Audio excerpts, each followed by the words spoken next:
Investor home loan applications at Westpac just dropped 20% in 3 weeks. If you're thinking about buying an investment property, this is the story you need to understand right now. So the Australian Financial Review's front page today reports that Labor's proposed negative gearing and capital gains tax changes have spooked investors almost overnight. Westpac's head of consumer banking called it a mood of concern rather than crisis. So here's what's actually proposed. A minimum 30% tax on capital gains from July 2027 and the abolishment of negative gearing on existing properties. So that's a fundamental change to how property investing has worked in Australia for decades. So what are we seeing? Well, house prices have already started to fall in Sydney and Melbourne. Westpac is forecasting a 3% drop in Sydney and a 4% drop in Melbourne this year. Morgan Stanley, they're a bit more bearish. They're predicting up to a 10% national decline as the housing super cycle, as they've called it, comes to a halt. But here's the nuance.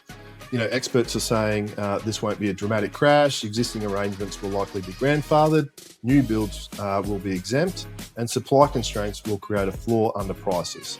So a slowdown and then a pickup again, as Westpac have put it. So if you're sitting on the sidelines wanting to buy, this could be your window. If you're an existing investor, talk to your accountant about what's grandfathered. Follow for daily updates on what this means for Brisbane and Queensland buyers.